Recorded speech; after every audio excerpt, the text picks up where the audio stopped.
spot on tonight. Are you well rested? Yes, as you can see, showered, shaved. I've had a doze, cleaned up a little bit, changed out of me t-shirt and whatnot. It's bloody cold, so I've got an extra layer on. So no, So I have woken up. No senior moments. I hope not, but then you never know with us old folk. No.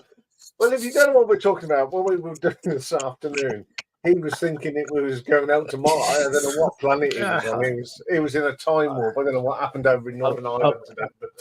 I was all well. I was freezing because it had snowed here. Sleeve Donner was covered in snow. Hilltown had snow. Spelk Pass, snow. The police have actually said take a different route. It's bloody cold. Bloody cold today. It was bad yesterday, but today's even worse. Yeah. Afternoon, Mick. Hello, Mick. Hello.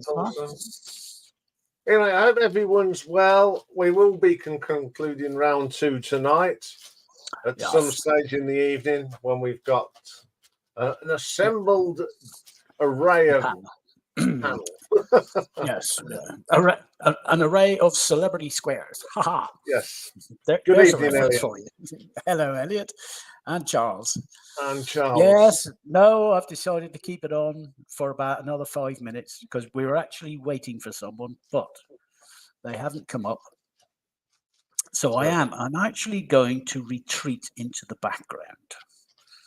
So for the moment.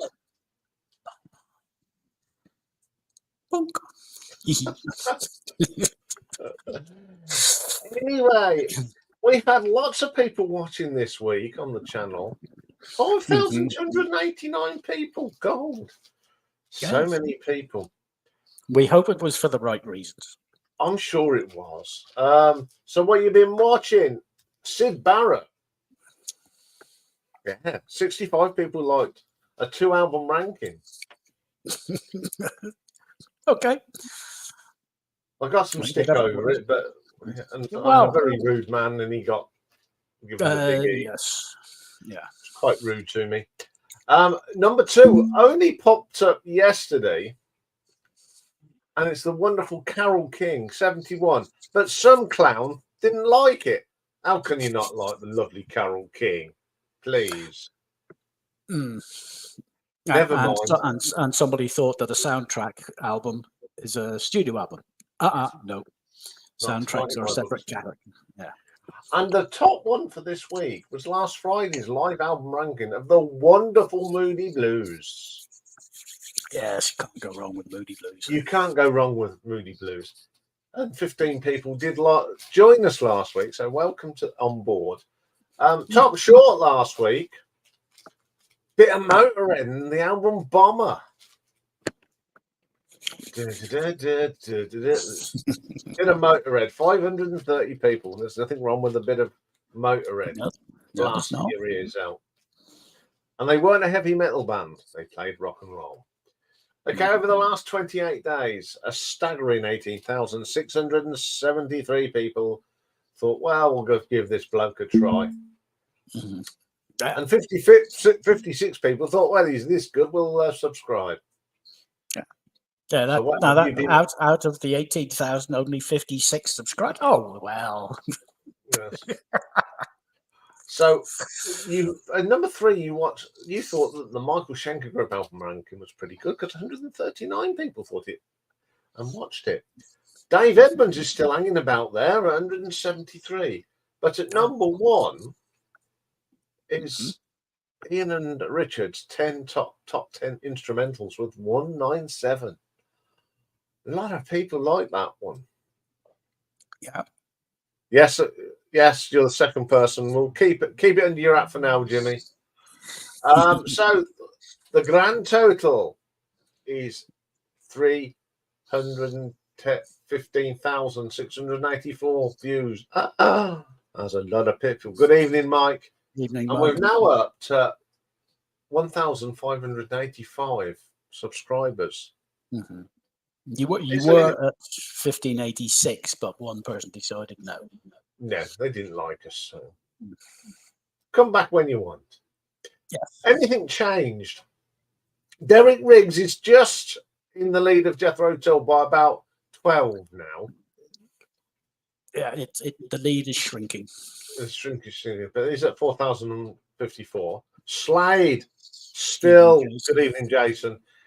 Slade is still going strong. 4,710. Status quo. 61 people watched that this week. I can't believe people are watching that. Awful. I can't watch it. I can't watch it anymore. This is it. There are those who are discovering music from the past. Yeah. Now, you said at Leeds there were a lot of young people in going through the records.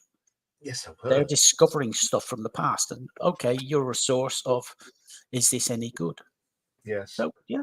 So top shorts for 28 days. Still physical graffiti LP1 at 829. And no one, for the first time ever, watched Jean-Michel Jarre F-Stream. No one watched it this week. There's something wrong there.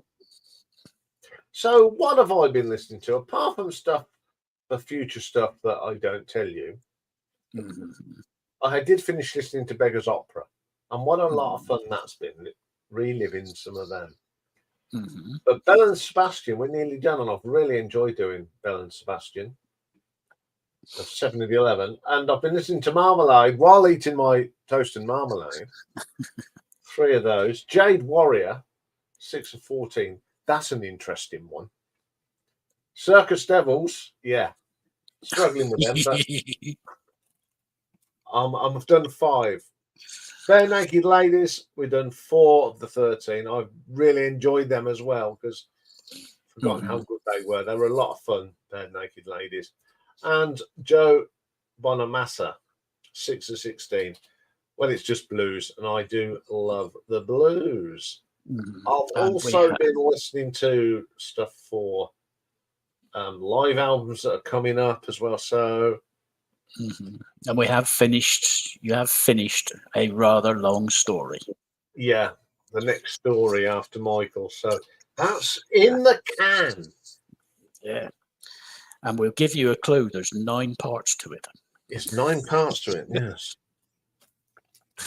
Not the longest that we're going to do. We can tell you that.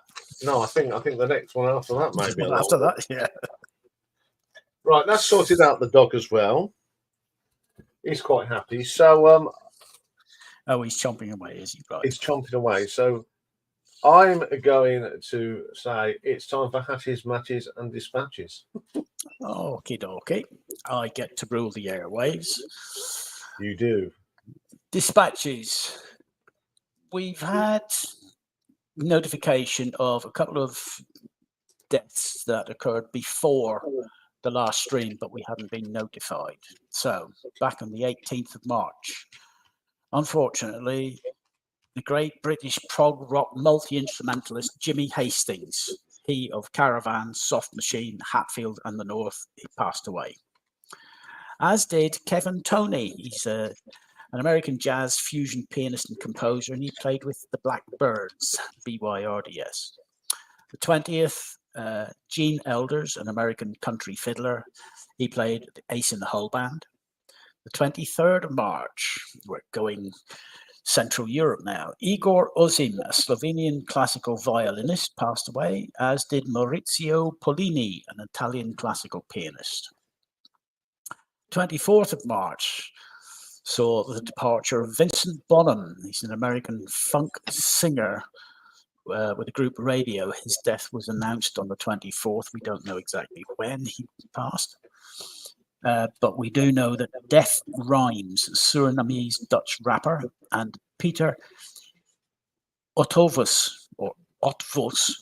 Hungarian opera composer, both passed on the 24th. 26th, Sladana Milosevic, a Serbian new wave singer-songwriter, and George Nicolescu, a Romanian pop singer, both passed. So that's your dispatches that we're aware of. Hatches, birthdays. Well, We're starting a bit young today. We're starting at 19. The gentleman born David Burke. His stage name is D4VD. Apparently, it's pronounced David. He's an American singer-songwriter. 35 is Olushola Ajose. He's a British rapper, and he goes by the name African Boy. 38 today, and I caught Iain out on this one. Stephanie Joanne Angelina Germanotta, American singer, songwriter, and actress who we all know as Lady Gaga, but Iain didn't. Because I'm thick. Also 38 is Jarrell Jones, an American rapper who goes by the stage name of J. Kwon. 44 today is Rasmus Seebach, a Danish pop singer, songwriter, and record producer. And 47 is Angelo Garcia. He's a singer, and he was in a Puerto Rican boy band, Menudo. 48. I'll take your word for that. 48 today is David Koenig, an American guitar player and co-founder of The Killers. So happy birthday to him. 49 today is Orrin Evans, an American jazz pianist. And if you listen to Radio 1 or Radio 2, you'll know that today is Scott Mills' 51st birthday. Happy birthday, Scott. 52 today is Ledisi. She was born Ledisi Young. She's an American Grammy Award-winning jazz and R&B singer, songwriter, and record producer. 55 today. Now, I'm going to do this the other way round to how I told Iain earlier. Rodney Atkins is an American country music singer-songwriter. He's 55. But so is James Atkin. He's a British rock singer and guitarist. He's with EMF. In case you don't know the name EMF, it's an initialization of Epsom Mad Funkers, which is a name taken from a fan club of the band New Order. So there's a little treat for Jimmy. 58 today is a lady born by the name of Cheryl James. She's an American Grammy Award-winning rapper and songwriter, and she was one half of a duo. She was Salt of Salt and Pepper. Also 58 is Indra Lesmana, an Indonesian jazz keyboardist, arranger, and composer. 59 today is Steve Turner, American grunge rock guitarist with Green River and Mudhoney. 61 today is Andy Cousin, English rock bassist. He played with All About Eve, The Mission, and the Lucy Nation. 62 today is Jed Grimes, Scottish rock bassist and producer. He played with Danny Wilson, Deacon Blue, and Simple Minds. Yes, he's their current bass player. Mm-hmm. 67 today. Yeah. 67 today is Oran Jones. Now, he's got a nickname, and we giggled whenever we read his nickname. He's properly known as Oran Juice Jones. He's an American retired R&B singer. 69 today is Reba McEntire, multi-award winning American country singer. 76 today is John Evan, brilliant rock keyboard player with Jethro Tull. 78 today is Richard Sussman. He's an American jazz pianist, composer, and educator. And from 1985 to 1987, he was part of Blood, Sweat, and Tears. 79 today is Boudwin Bookings. He's Belgian contemporary classical composer and musicologist, as is Chuck Ports. He's a bassist with Turtles. And the lovely Sally Carr, Scottish pop singer. Where did mama come? Middle of the road, chirpy, chirpy, cheep, cheep. 82 today is Samuel Ramey, an American operatic bass singer. He's sung for La Scala and the Metropolitan Operas. 83 today is Charles Ray, nicknamed Charlie McCoy, is an American Grammy-winning session musician and harmonica player. But also 83 is Alf Clausen, Alf is an American film and TV composer, but he's best known for the work that he's done, scoring many episodes of The Simpsons. And he was the sole composer between 1990 and 2070. 27 years he was the sole composer for episodes of The Simpsons. He's also scored or orchestrated music for more than 30 films, TV shows, which include Moonlighting, The Naked Gun, Alf, and he did Ferris Bueller's Day Off. Now, 90 today is Siegfried. Now, I'm not sure if it's Thiele or Thiele. He's a German composer. 92 is Jermaine Basil. She's an American jazz vocalist. And Granny today is Elizabeth Bainbridge, an English opera singer at the age of 94. Notable marriages. Well, I had a look through and picked out 3. In 1837, German composer Felix Mendelssohn married a French clergyman's daughter. She went by the name of Cécile Jeanrenaud. They stayed married for 10 years because Felix died in 1847. In 1870, the Impressionist painter Claude Monet married the model Camille Dancieux. And that marriage lasted 9 years because she died in 1879. They didn't last very long back then, did they? Yeah. And in 1948, Nat King Cole married the jazz singer Maria Hawkins in Harlem in New York, and they stayed married until Nat passed away. So our talking point this week, yeah, the partners passed away. Yeah. Talking points today is 1985. So we had a bit of a giggle with this. Iain got that the first mobile phone call was made using, or the company was Vodafone. But the person who made the first mobile phone call was Ernie Wise of Morecambe and Wise fame. February the 19th saw the premiere of EastEnders on the BBC. And God help us, it's still going. And March the 6th. Now, we all know Yul Brynner in The King and I, the movie. Yul also starred on the stage show. And on March the 6th, 1985, he concluded his 4,500th performance. That's some record. April the 23rd. Oh, there was uproar in the world.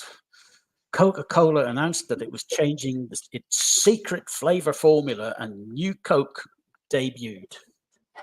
And such was the uproar that 3 months later, they said, we're going back to the old formula. Anyway, May, a bit of football for you. European Cup Winners' Cup. Everton, a team from the big city of Liverpool, beat Rapid Vienna of Austria. They beat them 3-1. But a couple of weeks later, Liverpool lost 1-0 to Juventus in the European Cup. So for once, Everton had it big over Liverpool. And at the end of May, Ronald Reagan awarded Jimmy Stewart the Presidential Medal of Freedom and promoted him to the rank of Major General on the retired list. Gave him a nice pension. June, as always, Glastonbury. Hello. I'll have to look at that in a minute. We had 3 headliners. Echo and the Bunnymen, Joe Cocker, and the Boomtown Rats. Other performers that appeared, we had Style Council, Ian Jury and the Blockheads, Nick Lowe, Third World, Gregory Isaacs, Hugh Masekela, Planet, Midnight Oil, Aswad, yet again. I think that's 4, if not 5 years on the trot. And the Pogues appeared. July the 10th. Oh dear, dark day down in New Zealand. French intelligence agents blew up the Rainbow Warrior, the Greenpeace ship, to prevent them from interfering with French nuclear tests in the South Pacific. And unfortunately, a Dutch photographer was killed. The French initially denied that they had anything to do with it, but by the end of the month, the French premier appeared on TV and said, yes, it was agents of the DGSE who did it under orders. Anyway, August. Well, Michael Jackson forked out $47.5 million to buy ATV Music. That happened to include the publishing rights to most of the Beatles' song catalogue. 10 years later, he sold half of his interest to Sony for $150 million, so that's a fairly good investment. 1st of September, a US-French expedition located the wreck of the Titanic off Newfoundland. October, well, Paris was a hotbed because a gang of 5 armed thieves went into the Marmottan Museum and stole 9 paintings, including 5 Monet and 2 Renoirs. November saw the eruption of the Nevado del Ruiz volcano in Colombia. And unfortunately, there was a little town down the valley and 25,000 people were killed. Wasn't much happening in December of 85, but on Christmas Eve, they announced the Ballon d'Or, the prize for the best footballer. And for the 3rd year in a row, it was French midfielder Michel Platini was named Europe's best football player. And we all know what happened to him. Anyway, that's your hatches, matches, dispatches, and your talking point for 85. So let me close that. And we'll come back. Good evening. I'm only seeing in those stuff now, putting in Battle Royale at the yes, Charles has got it.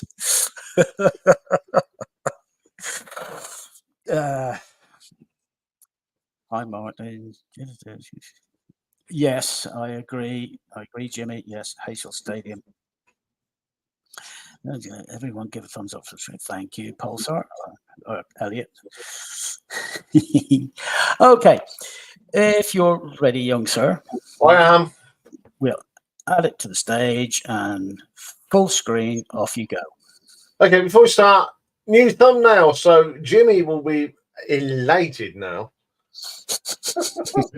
So what's happening on Monday? Well, there we go. Oh, look.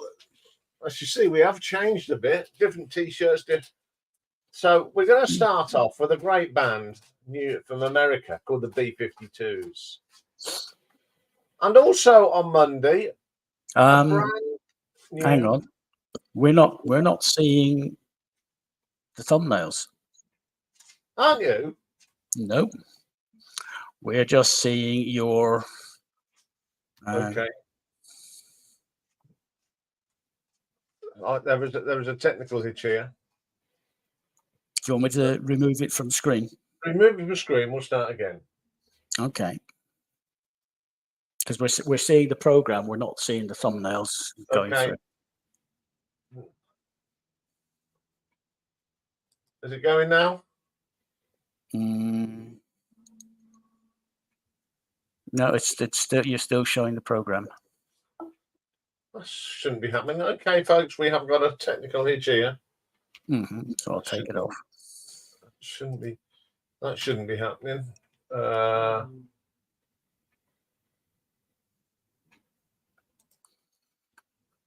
Put it on again.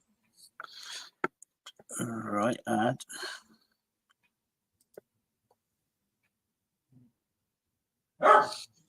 No, it's still the basic. It's still the program showing you what you're going to be showing, but it's not playing.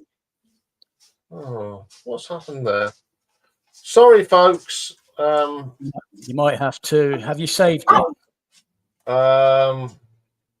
If you have saved it, you can close it and reopen it. Right. So I'll take that off.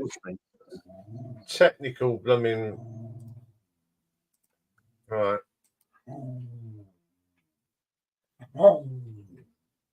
Sorry about this, folks. Can't get it right every week. Oh, that's what it is.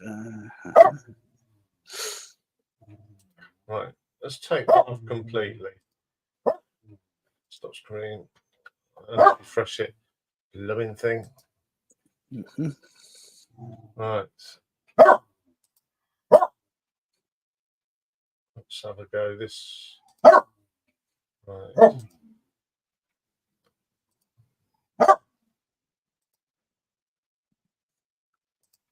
Let's have another go. Share screen.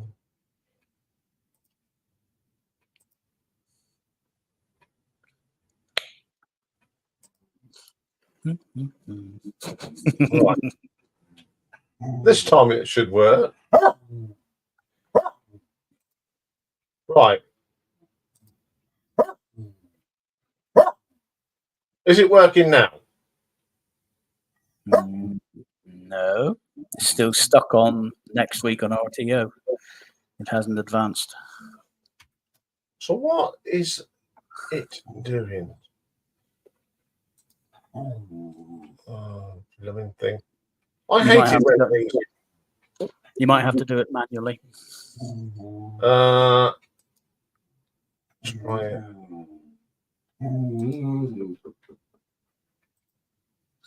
Yes, Jason, it's his channel.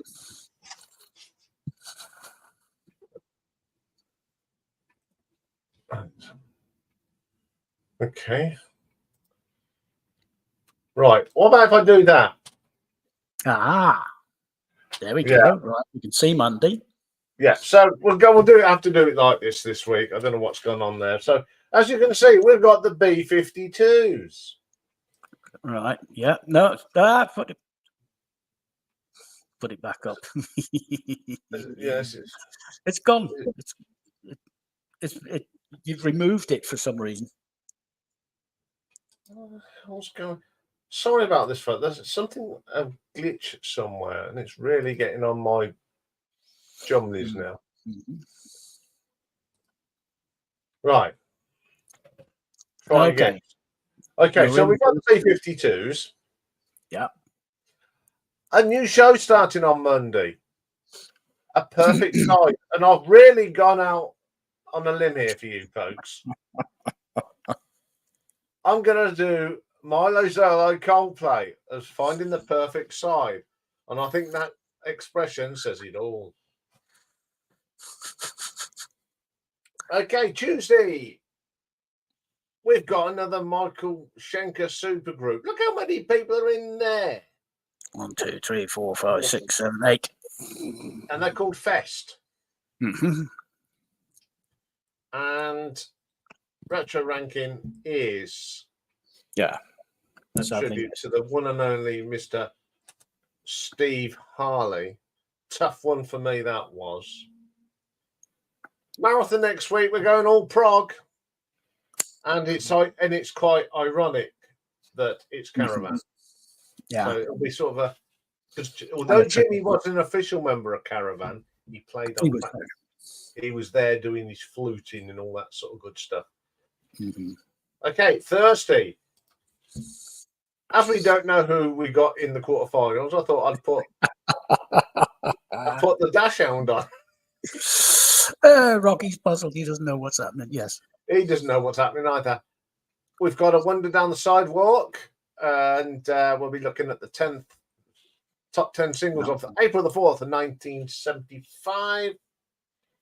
And then on Friday, we have got some live album ranking of Motley Crue. Could be a controversial one. Mm-hmm. I think it will be. Very controversial. And we've got a one-off album. We're going to do the album I should have done when I was poorly sick. Yes. Storm Corrosion, which is Steve Wilson and the lead singer of Opeth. Mm-hmm. Now, so that's what's coming up. I don't know what wrong with this tonight. Right, before you close it down, you want to go back to Thursday. Thursday, yes. Yes, because Jimmy reckons you look like a presidential candidate.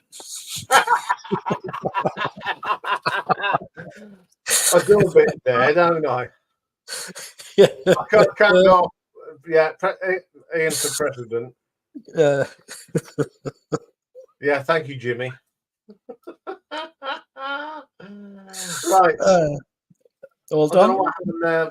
We've all done, yeah. Okay, let's take it off. There you go. You're back on screen. Do a better job of some, yes. Evening, Romuald and Christopher. Oh, thank you, Pulsar.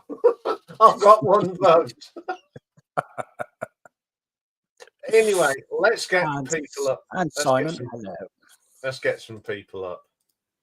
Mm-hmm. Yeah, now, hopefully. For a start, I want at least 5 people up on screen. Mm-hmm. Because we have got some. We have some business to conduct. Yes. Yeah. Bring back next week, Nick. I'll bring out the John Bull print set. I think. Actually, yeah. that's First 5 people up. Good idea. That's a good idea. Yeah. First 5 people up are going to take part in a shootout. Right. We got one. There's one. Good evening, Elliot. We need a few more people. We're going to do to sort out what happened last week. That is order of business. So I need 4 more people to come up to take part in this shootout.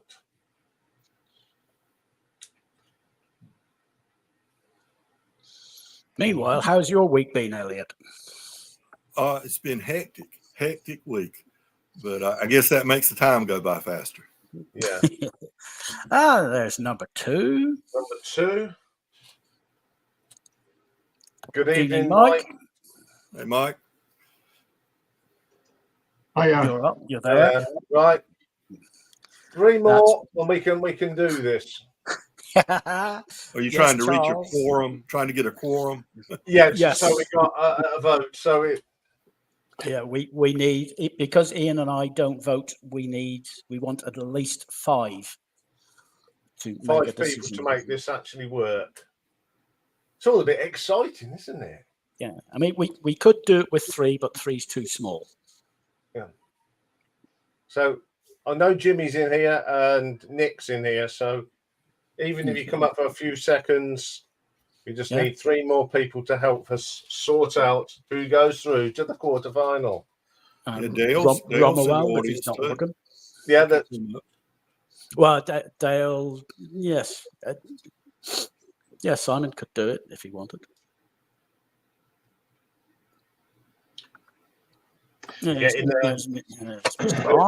Evening, Jimmy. Hi, Jimmy. Hiya. Hello. Hi, Mike. Elliot. Oh, right. Nick's poorly, so we do definitely need. Could you come up, Romuald? Are you free to come up for 3 seconds if you're not working? Charles is still getting over the shock of Coldplay. I'm sorry you're not feeling well, Nick. Yeah. I mean, side 3 is the best side of that Coldplay album, I think. Yeah. Romuald's coming up. Oh, excellent. 5 seconds. Excellent. Yeah, not a problem. So we just while he's doing that, more. because I'm the host and I can show him as much as I want. Right, we just need one more body. I'll just show you a few of my 12 inches from 1985. That's about a bit of Tina Turner, Mad Max. I didn't realize that was 85 when she did that. It was, yeah, it's a long time. Pictures in the Dark, Mike Oldfield, Alec Jones, Boyle. Who remembers the commentators? 19. Rory Bremner. Yep. Okay, guess who brought out 3 singles in I've never heard of them. Of course, so did the Mighty Maiden live. Supergroup The Thorn. Oh, Like a Virgin by the Lords. There's one from the past.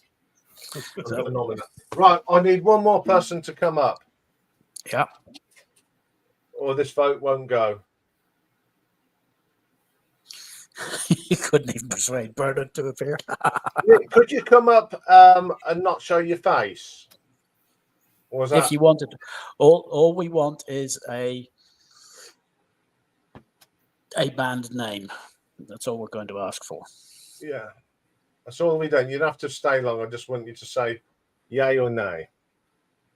I feel much more important than I need to be on this screen. Oh, you're very important tonight, Elliot. Yeah. Yeah. Hello, Ramon. How are you? I don't know if I can do justice. This is it. We need. We got somebody? Oh, yeah.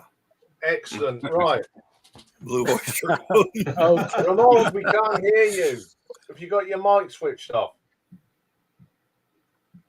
Romuald, you're on mute. We can't hear you. I'm here. Oh, yeah, no, we can hear Nick. We can't hear Romuald. We can't hear Ramon. No. Yes. Yay. Yes. Oh, right. yeah. Starting with Elliot, you've just got to say one word. Who or Blue Oyster Cult? The Who. Okay. Same question to Romuald. The Who or Blue Oyster Cult? The Who. That's 2. Jimmy? The Who. 3. Well, that's 3. Mike, just for completionist. I mean, I've got reservations about this anyway, but I would say The Who.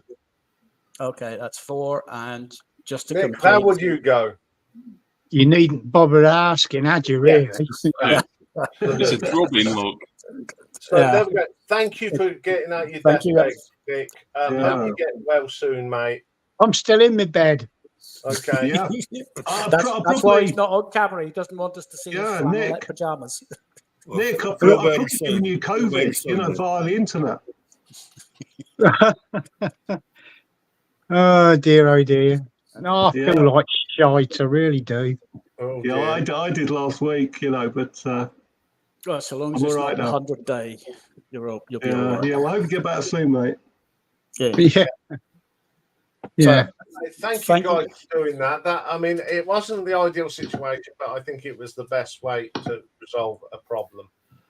So the Who go through. So unfortunately for me, but all I want to say is to Stevie and Mick, we've had a lot of conversation to and from him this week, and it's been a tough week. But thank you for being patient, and thank you for everyone for the support I've had after last week. So as far as we're concerned now, the matter is closed. Oh, there he is, the man himself. Ooh. Oh. What do you look like now? You look like Halloween.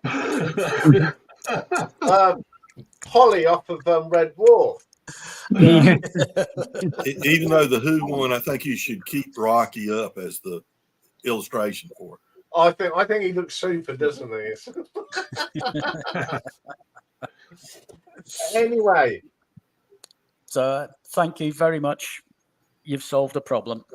Yes, thank you very much, guys. Ian and I will do a little draw tomorrow to assign names to numbers, and then there'll be a draw on Saturday. That Mr. Richard McCook will be doing. He'll be pulling balls out of a bag. Live on YouTube. That sounds so wrong. Yeah. One of the best streams. Thank you very much, Astro Zombie. Yes, we are. But tomorrow, Romy, I'm coming on yours for a little while, but I've got to go and do some work with someone else as well. So I'll be. I will try and get on both.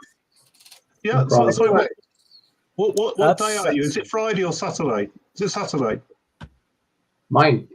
Yes, yours. Yeah. Tomorrow. It's tomorrow, right? Okay. It's UK time. It's 8 p.m. Yeah. Oh, right. Okay. Yeah. What time are we, Jimmy? Sunday, 8 o'clock. Still GMT in it. because the clocks go back and a few hours I'll after. be up tomorrow then for a little while. Yeah. No, clocks go back Saturday night, Sunday morning. I'll do the. Oops. Yeah. Well, it's still 8 o'clock. It's British summertime then. Yeah. So it's GMT 1. Hello. Shall we talk about 1985 and let? Ohio at 5 a.m. in Japan. Now then, when I was having a sneak peek at Jimmy's test stream, Elliot told the world he's got a load of great 1985 albums to go. So I'm looking forward to that. You always show brilliant stuff. First, as he put his toes in the water first last night. Yeah.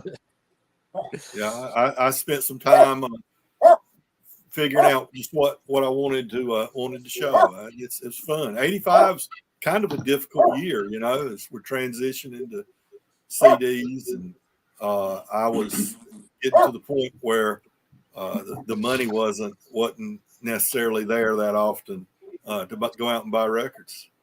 So do you want me to go first? Yes, please do. Please do. I'm going to be first of all, NC State. Y'all got your soccer, I know, the big tournaments and stuff. Right now, we've got March Madness, the NCAA basketball tournament, men's and women's. And the team I pull for, NC State, is in the Sweet 16 for both the men's and the women's. So it's an important time right now. Is that North Carolina to watch? Yes. Okay. First, I've got a compilation. Yes, sir. Yeah. Okay. Yes, sir. North Carolina State. I have a friend from North Carolina, but he's away on holiday. North Carolina Tar Heels. Okay. Okay. First one I'll show you is a series that came out in 1985. Atlantic Rhythm and Blues, 1947 to 1974. There's 7 of these, and most, if not all of them, came out at the same time. I think they all came out in 85. Nice liner notes to learn about the different artists, and each one is a double record set. And the one I pulled for right now is Volume 5, 1962 to 1966. Great songs on there from bands like the Drifters doing Up on the Roof. Let's see. Otis Redding is doing These Arms of Mine. Rufus Thomas doing Walking the Dog. But lots of Wilson Pickett in the Midnight Hour. But each one of these records are just great. So highly recommended. They're not expensive. You can find them. I got about 4 or 5 of these and ran out of money, 3 or 4 of them and ran out of money. And then came back 40 years later and picked up the rest of them. So I've got all of them now. And another reissue, this was originally released in Japan and in 1977, and then it was issued in the United States and other parts of the world in 85. This is Carol Sloan, Sophisticated Lady, and she was actually working a day job as a legal secretary in Raleigh. She was from Rhode Island, up in the northeastern part of the United States. But she had moved down there because there was a jazz club there called the Frog and Nightgown that she worked at a whole lot.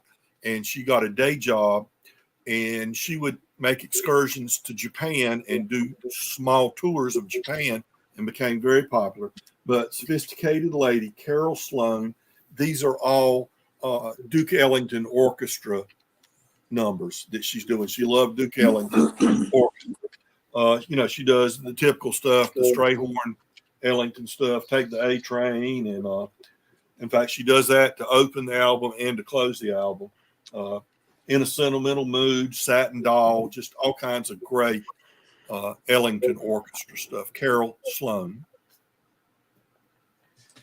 And from a very important family of musicians here, this is Rosanne Cash, Rhythm and Romance. And is that not an 80s cover right there, if you've ever seen one? That's very 80s, isn't it? Of course, her father, very 80s. Her father was Johnny Cash, and her mother was Vivian. And she was raised in California, not in Nashville. And so with her mother. And this album, she put out a lot of good albums in the 1980s, but she was raising a family at the same time. So she wasn't touring much at all to support them. But she had a bunch of, you would think this would be a country album. Well, if you don't look at the cover, you might think that because of who it is. Technically, the songs were played on country radio, but this is a very sophisticated, and I hate to use that word because it implies that country music is not sophisticated, but everything in its own way. But a very pop-oriented album, influenced as much by rock as anything, and maybe an R&B feel to some of it. She uses some synthesizers here, light strings. In fact, I just listened to this album before you came on, Ian, and thoroughly enjoyed it. She had pop and country hits and sold a lot of albums in the 80s. She's still around today. She moved to New York City. She's a writer. She as far as books, she's a songwriter, and she's written several books, and she still records now.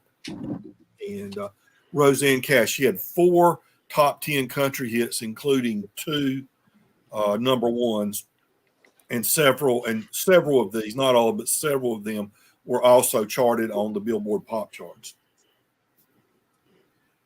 And Ian, I pulled this one especially for you because I believe you said on the stream that this was a band that you saw back in the 80s. Did I get that right? Jason and the Scorchers, yes, 1984 I saw them. Yeah. So the next year they released Lost and Found. This is Jason and the Scorchers. Now, when you saw them, were they going by Jason and the Nashville Scorchers or just Jason and the Scorchers? Jason and the Scorchers. Yeah, they made that transition. I've got an EP they did in 82, and they were going by the Nashville Scorchers. And I think they dropped that because when you see the word Nashville, you think country music, and they're really a rock band. A lot of the Quo fans didn't like them, but I did because I like that sort of that sound. And who could dress better than that? I mean, look at that. I love the purple sports coat. And there they are, loaded up, going in the limo, going somewhere. Yeah, they all come out rather smartly dressed for a rock gig. Yeah. But their music was good. Yeah, I saw them probably about the same time you did. I saw them in a club near my home, about 30 miles from where I live. And they put on a rocking show, a really rocking show. The next one, Lone Justice out of L.A. And I don't know if y'all are familiar with Lone Justice. They were kind of right along there as far as the videos being played with the Eurythmics and Duran Duran. They don't sound like that, but they were getting airplay and video play a lot. This is Maria McKee. She was only about 18 at this point, maybe a little bit younger than that. And they did a couple of major label albums, had some really good songs. They worked with some of the members of Tom Petty and the Heartbreakers, worked with them. They had some songs some folks might remember, like East of Eden was a popular song. Ways to be Wicked, which I think was a Tom Petty penned tune. And that got a lot of airplay. And the one I like here, and this young lady wrote more songs on the album than anybody else. She's got one on here called Soup or Soap, Soup, and Salvation, talking about the charity place where the homeless would go You know, you had to, you could get a chance to shower and you get a little something to eat, some soup maybe. But there'll be a devotional that they expected you to stay for too. But Lone Justice, a band out of LA, real rocking band, real fun band. And she went on and did some stuff on her own in the years afterward. Some folks might know right much about her, probably a lot more than I do. But I always like that album. Now, Merle Haggard, Kern River, which Merle's Californian. So Kern River is a river in California, where he lived there in California. And this is a midlife. He was not quite 50, about 48 or so when this album came out. So he had established himself in the 60s and into the 70s. And he was such a well-established country singer. He could pretty much do what he wanted to do at that point. And that's exactly what he did. Kern River was a pretty popular song. I'm sure he got one or two songs on the radio from this album, but it's more about being in that point in your career. It's more about doing what you want to do. As an example, he does Big Butter and Egg Man, which is a Louis Armstrong song on here. And he penned about 2 or 3 of the songs on the album. He's, you know, at 48, he's not writing nearly as much as he used to. And the others are written by various songwriters of the period. And I will point out, this album, and you could too once you got used to seeing them. The Virginia Team was a graphic arts group that did so many albums in the 80s, both rock and country. And it just had a certain look to it that once you get used to seeing them, you'll recognize it each time. And this is an example of that. Okay. So great country singer, Merle Haggard. Maybe probably my favorite country singer. Some blues. Showdown, and this has got Albert Collins, Robert Cray, and Johnny Copeland. Now, of course, Albert Collins, the mainstay during that period, and Johnny Copeland, maybe not quite as well known, but still an established blues artist. I've seen his daughter. He died maybe 20 years ago or so, maybe not quite that long ago. But Shakima Copeland, I believe is her name. I saw her open a show that I went to a few years ago. Buddy Guy show. She opened, his daughter opened, and Robert Cray being the young rising star at that point. He had a couple of albums out and had some success at that point. But this is a really good blues album with some great blues guitarists.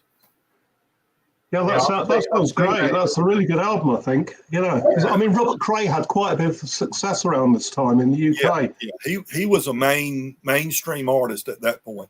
He was really a blues player, but he was being played by the rock, the crowd. He was favored by. Now, this is one you may or may not recognize the name, Don Dixon. This is an Enigma record. If you look at that cover now, I love the title of the album. Most of the girls like to dance. Only some of the boys like to. So all the girls waiting to get asked to dance, and then one girl got to dance with the guy. And Don Dixon was in a band that was fairly successful called Arrogance. Great name for a rock band, I think. And then those members, the band disassembled, and each one went off into various ventures, and all of them have been fairly successful. Don Dixon, along with Mitch Easter, who appears on this album, along with Mitch Easter, produced early REM records, and the Breakthrough album actually is the one that they produced for REM. The most there's a song on here called Praying Mantis. Wasn't like a top 10 hit or anything, but it got a lot of airplay on rock radio. And we've talked a lot on here about Nick Lowe. He does 2 Nick Lowe songs. I think he's an artist that if you like Nick Lowe or Rockpile or that sort of thing, John Dixon, while not exactly like them, would be an artist that you would like as well. I'll check that one out as well. I'm writing all these down, Elliot, because unfortunately, he didn't have much hair on his head, so he couldn't be the big pop star, with that. But he produces a lot and he puts out music as well. Still around. And this is Southern Culture on the Skids. This is their first album from 1985, and the best way to describe them is psychobilly. I'll just list the songs on here, and you can get an idea of what they sound like. Bop, bop, bop. Primitive Guy. I Dig Tunnels. Psycho Surfing. Cocktail Song. And then on side 2, Rockabilly Mud. Atomic Age Trucker. Demon Death. And Nothing Song. So a very psychobilly describes them about as well as anything. Yeah. They when you said that, Elliot, you go and see, but Mike's he sort of whoa, his radar came on. Walk Like a Camel. That was one of their later songs. It was very, very popular.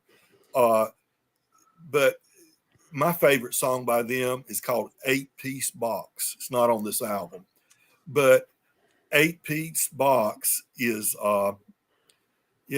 Stephen recognizes that. Lowish, okay. I'm glad you agree with me. I was taking a chance saying that, I think. The Southern Culture on the Skids are sometimes called Scots, is a 3-piece, and they do a song called 8-Piece Box. And for those in the UK, that is referring to a box of chicken. You can go to convenience stores, service stations, all kinds of places, and buy fried chicken. And, it's great food at a fairly cheap price. And so whenever they play live, still today, they're still out there playing. Whenever they play live, they play 8-piece box. They invite all the ladies onto the stage. And they give them they've gone to the convenience store or wherever and bought a bunch of 8-piece boxes of fried chicken. And the ladies get out there and dance, eat chicken, and throw pieces of chicken to the crowd. So, of course, they don't do this song until, about 12:30, 1 o'clock, when everybody's 3 sheets to the wind. But there's a video on YouTube of them doing 8-piece box. That's got to be worse.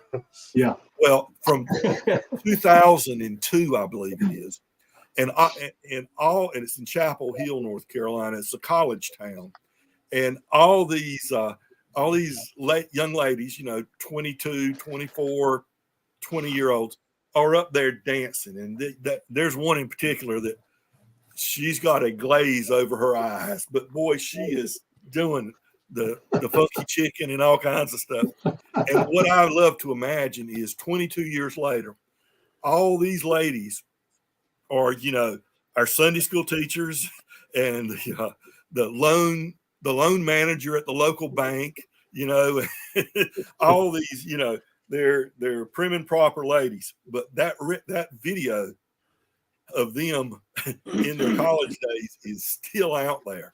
So I get a kick out of that whole idea of that. So I've gone on way too long. So I'll stop at that point. And those are my presentations for 1985. Hey, Well done. hey, that was brilliant. That was brilliant. I really love that. Thank you. Yeah, you always bring up something different, Elliot. That's what us Brits like. Yeah. And Psychobilly is just great. Yeah. What a great I'd love to have been at a gig when they're throwing chicken bones around. That would have been something incredible. Brilliant stuff. Anyway, who wants to go next? I'm just waiting to see 2 points for Nick's poorly. Nick's very There's poorly. Nick gone. Yeah. Oh, okay. Well, I'd like to go next. Oh, See, I volunteer. 3, 2, bonk. Yeah, There you go. So You're up. Nick's not here, and so I'm gonna do this for Nick today, and I'm gonna show a record that I know that he really likes by a group that's near and dear to his heart, and that is Dexy's Midnight Runners. And I'm sure you're all sitting there going, like, I never saw this record before. You're right. It was a record that really got shit canned by the leader of the band and the label the day after it was released, because there was so much fighting and problems about the production, and actually the outfits that they're wearing was something that the record company did not want to get behind. The critics just couldn't get beyond their outfits, and just said, they're sellouts. They're like corporate rock looking. What are they doing? And that really wasn't Kevin Rowland's plan. He just wanted to look sharp. The man is really into clothes, and I'm showing this for a reason. This is the later CD, the director's cut, and Rowland went back and he remastered the record, because the original record was recorded in the studio by the engineer with something called enhanced sound, and Rowland just wasn't really happy with it. And he was a control freak. He admits it. I mean, he had a nervous breakdown after this record was released and recorded, and lots of stories for this record. It is an incredibly created record, and the piano playing is exquisite. And the piano player, and I'm showing this for a reason, is a guy named Vincent Crane. And he was with Atomic Rooster for years. And he plays a ragtime style piano throughout the record, and he absolutely owns it. No musician contribution on this record is weak in any way. Helen O'Hara and this guy, the drumming, Tim Dancy, is just incredible. It is so driving, and the vocals. If all I can say to you is, if you don't like the way Kevin Rowland sings, his music is not for you. Because with Dexy's, his voice is the music. Helen O'Hara's violin is the music. And in this particular record, the trombone playing. I mean, think about it. You got trombone and violin next to piano and organ, and rhythm guitar and lead guitar and bass and bass. That's Dexy's. It's very, very simple, but it's got a bent to it with the violin that makes it really, really special. And the way he sings is really, really special. So I thoroughly recommend this record. And the next one about singing is, and I'm really behind this record, is a cappella. And this is Todd Rundgren. And what is special about this record is that there are no instruments on this record. Everything, the drums, the bass, the synthesizer, the lead guitar, he does with his voice. And this got a lot of airplay in the US when this was released. I mean, it was a popular record. It sold. And it's the only one he ever did. And it's the only record using voices in a cappella that I know of by one person. I mean, probably the ones done later on, and other people will correct me, but it's a very, very special record. And I like it. I don't play it a lot. It's not my favorite Todd Rundgren record, but I recommend Michael, it. Michael, I'll let you into a little secret. Ian and I were talking about records that came out in 1985 before the show, and I said, I bet somebody you will show Todd Rundgren. Yeah, a cappella. A cappella. All right. Vincent played with The Crazy World of Arthur Brown and co-wrote Fire. That's right. That's right. And he committed suicide. He committed suicide with pills, unfortunately. He was a very depressed man. And Kevin dedicates the director's cut to Vincent Crane. They were dear friends. And he also comes clean in the record about ripping off Warren Zevon's Werewolves of London, which he didn't give Zevon credit to in the first vinyl record, and he did later on. I'm not sure, but I don't think I don't know, Nick. Okay. I talked about voices as instruments. This is brass and no percussion, and that is Lester Bowie's Brass Fantasy. I Only Have Eyes for You, and I just picked this up as on a lark. It's the only one I have, and it's a beautiful record. I mean, they do the song "I Only Have Eyes for You" that you know from your grandpa's days, and it's 8 guys playing all different types of instruments like flugelhorn and trumpet and trombone and what have you. It's a very nice record. It's a soft record, and Lester Bowie. Elliot showed this, so I'll give this really quick, but I agree. Lone Justice, Maria McKee, great record. Got a lot of airplay on college radio stations, and the New York stations really got behind her.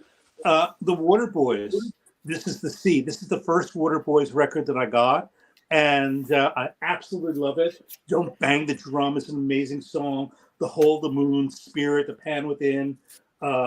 This Is the Sea. I mean, the best track on side 2 is This Is the Sea. Side 1 is a killer. So, Ian, if you were doing like a great side of that series that you do, would definitely be side 1 of This Is the Sea. And it's got Carl Wallinger, who recently passed away. Yeah. Love it. The Waterboys. Yeah, yes. My favorite album. And an odd one for me. You won't. Oh, Helen. I'm sorry. Helen O'Hara. Yeah, you're right. Prince. I sold most of my Prince records. I bought this when it first came out. This is the same as this record. Around the World in a Day. Pop Life is just an amazing track. Raspberry Beret. I mean, you remember these. It had some sort of like weird cover. It was perforated with something hanging off. It fell off, but a nice Prince record. People don't talk about it very much anymore. Yeah, Pop Life, Tambourine, and Raspberry Beret. Okay. I covered this in my video for that Rob Walker in the Challenge. Just ABC How to Marry a Zillionaire, and completely again with ABC, completely different record on their third try. And he has who does he have? He's got look at this crowd: David Larabeau and E.D.T. And there were some videos on MTV, on YouTube. You could see them performing some of the tracks from this record. It's a great record. Fear the World, 15-Story Halo, A to C, How to Be a Millionaire, So Hip It Hurts. If you see it, I mean, this is a bargain bin record. Love it. ABC, get it. I recommend it. And I'm sure people will show this. New Order. 1985. I double-checked. I triple-checked. I know they're weird about their dates. Great record. Correct. And I'm almost done. Somebody that you don't know, Vinyl Richie knows about him. Jeffrey Lee Pierce, the leader of Gun Club. Every time they put out a new record, they had a different lineup of the group because he was just such a bastard of a band leader. As some people say, this is the record that Gun Club never made.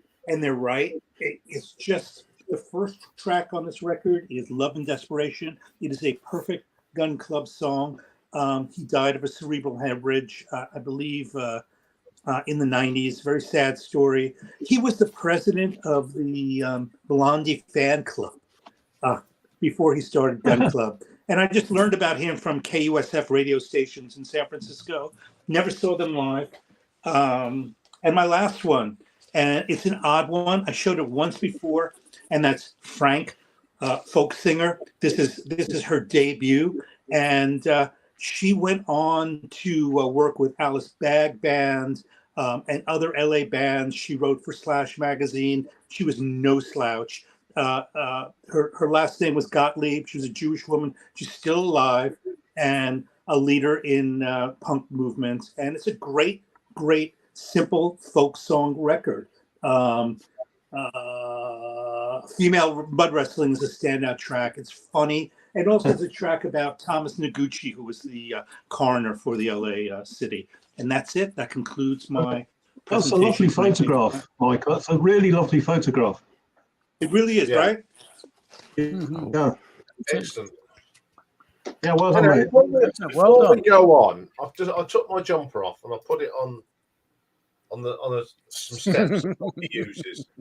While you were talking, Michael, yes, he got the jumper, pulled it off the steps, put it down, padded it up, and now was laying all over it. But he's comfortable, right? Yeah, He'll start snoring pretty soon. So it's been on 3. I've had that on since what, 3 o'clock. Now it's got to go in the wash because his nibs has decided he's going to lay all over it. Do you have that problem, Elliot? You put some of clothes, they use it as their pillow. Yep. It's the standard dog definition. What's yours is mine, and mine's me own. Anyway, it's just the way he went up the step and grabbed it with his teeth and brought it back where he wanted it. It's just hilarious. Anyway, enough of Rocky's behaviour. Where should we go next? Are we going to Canada? Are we going up to Leeds? Or are we going Nottingham way? I'll go if you like. I'll go. We'll go to Leeds. Yeah. Right then. Let's make you big. I need to step away for a few minutes, so I'll be producer. Thank you. Yeah. I mean, Dave knows this is the boring bit, doesn't he? Yeah. All right. First off, Cluster and Brian Eno. So everyone knows Brian Eno. Yep. Cluster were an electronic duo, or still are, I think, an electronic duo from Berlin. And this is very sort of ambient music. It's it's a lovely listen to sort of chill out to, really. And I love Brian Eno. He's done so much brilliant stuff over the years. And next off, Elliot, you go, Robert Cray Band. He's not there at the moment. Oh right. Anyway, False Accusations. Yep. So yeah, Robert Cray had quite a lot of success, and at the time I was getting into blues a little bit.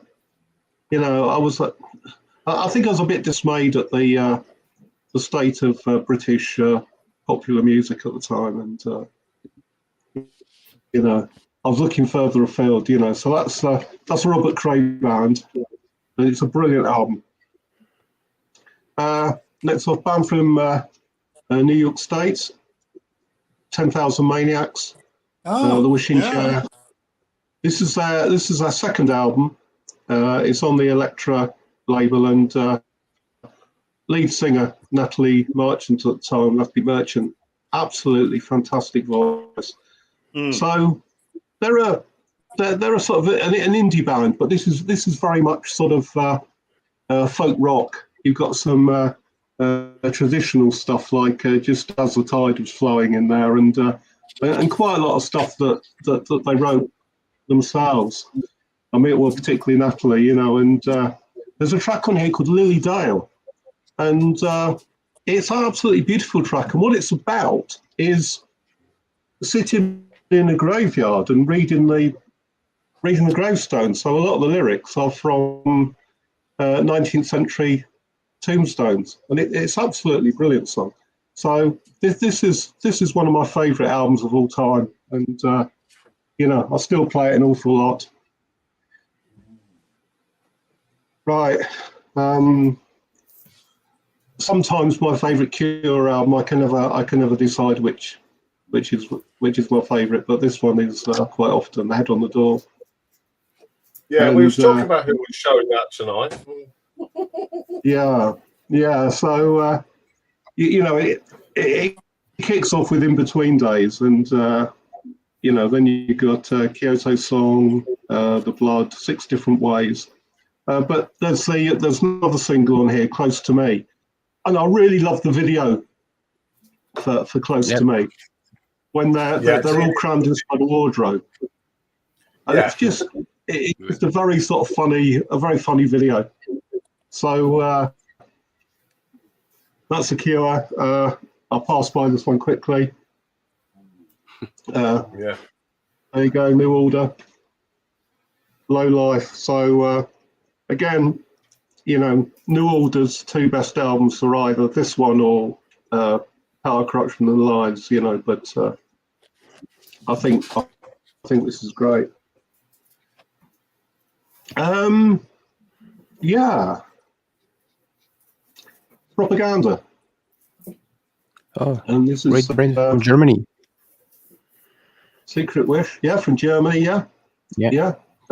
Great band, yeah, great album. Claudia Bruckner or Brooker, I can't remember the singer.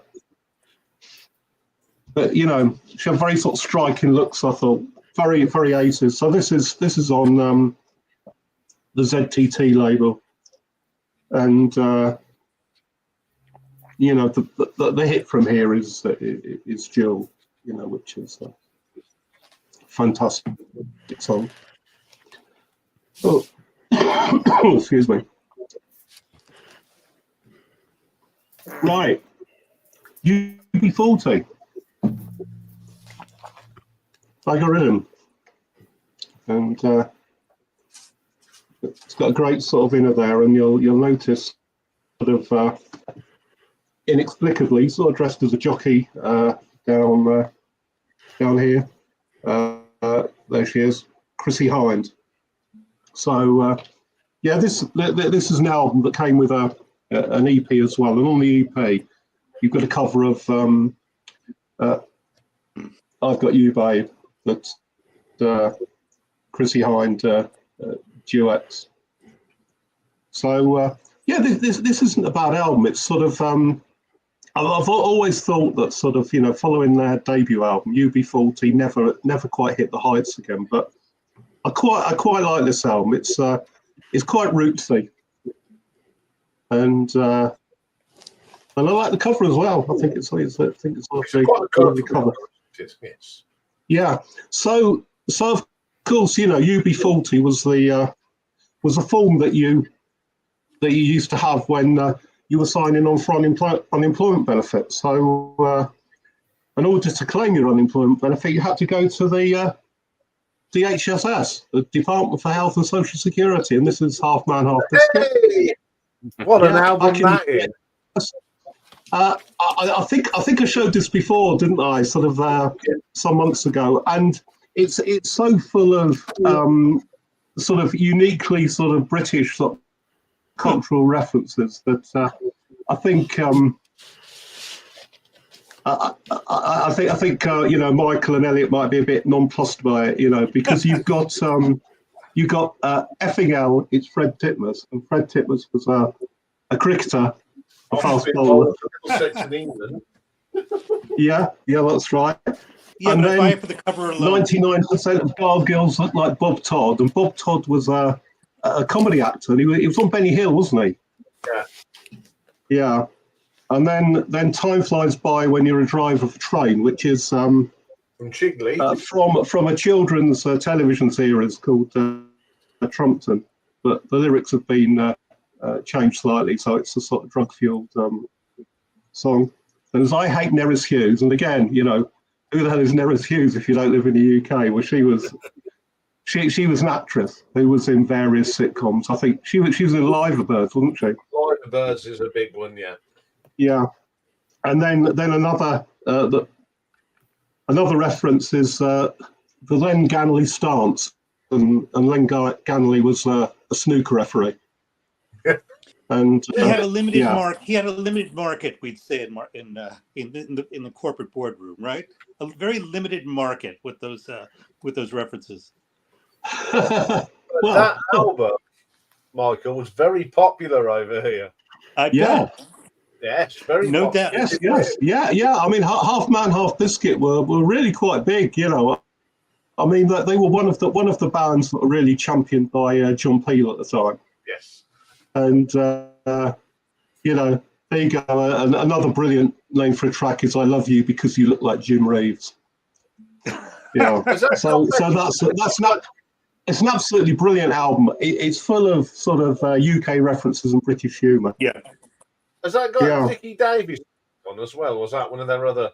Dickie Davis Eyes? No, I think that was I think that was on the next album, which was back in the DHSS again, and I think, or it could have been on an EP separately. And there was the Trumpton Riots as well, was another one that came a bit later. I think that was on that EP, if I remember rightly.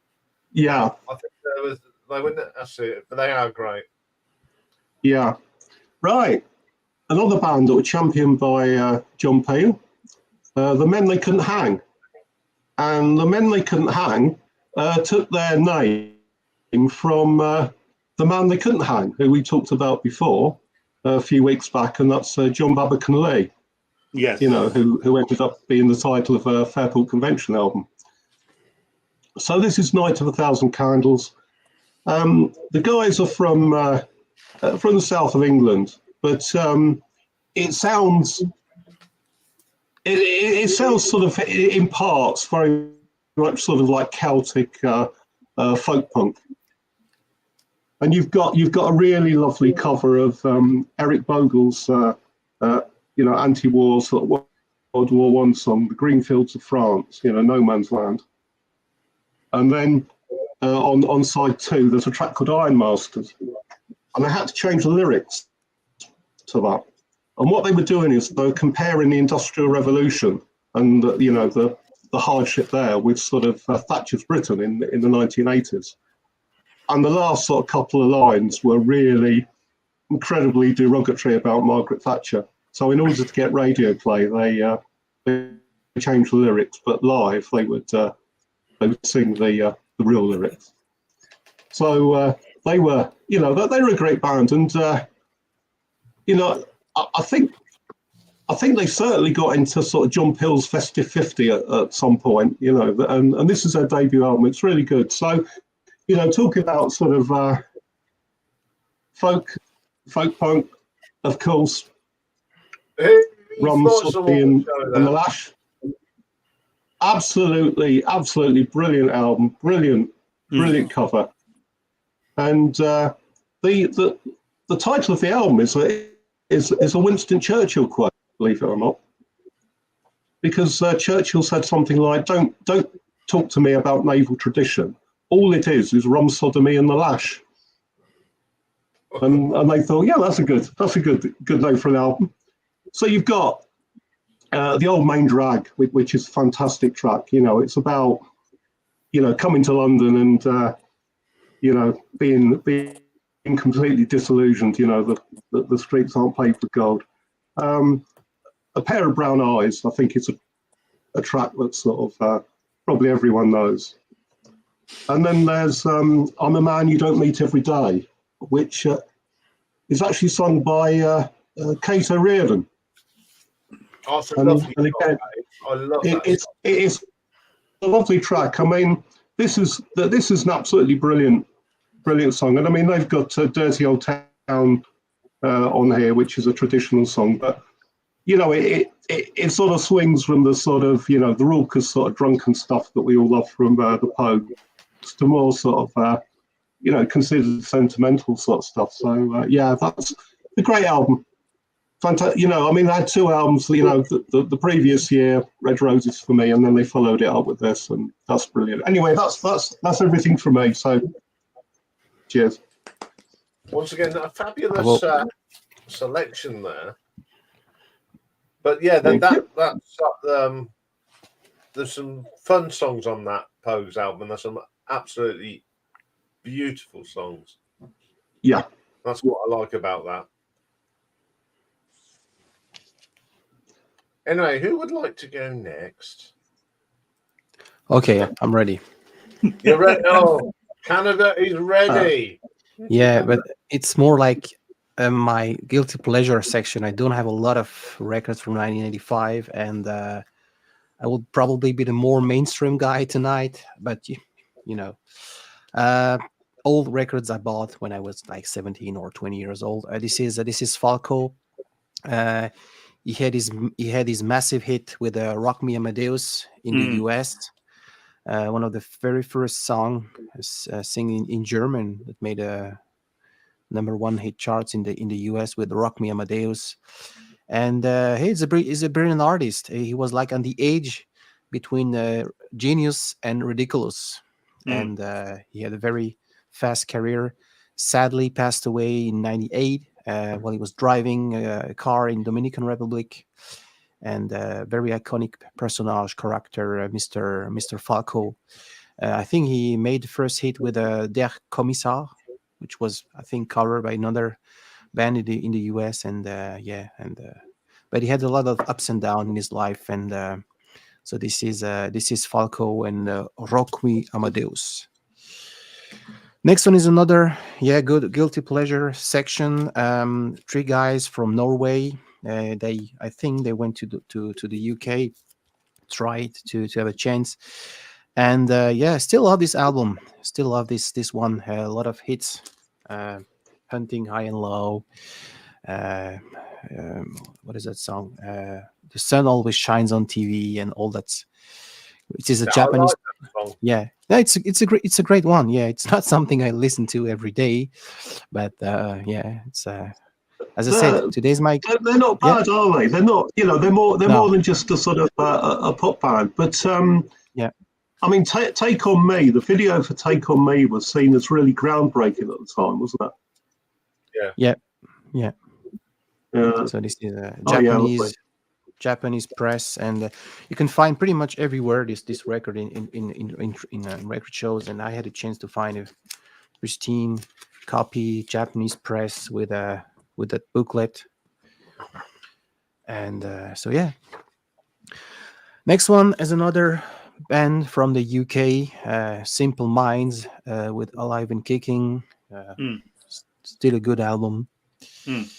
I had to re-listen to that one. Probably 10 years I hadn't give a try, but it's not my favorite one. I would prefer the very first they made.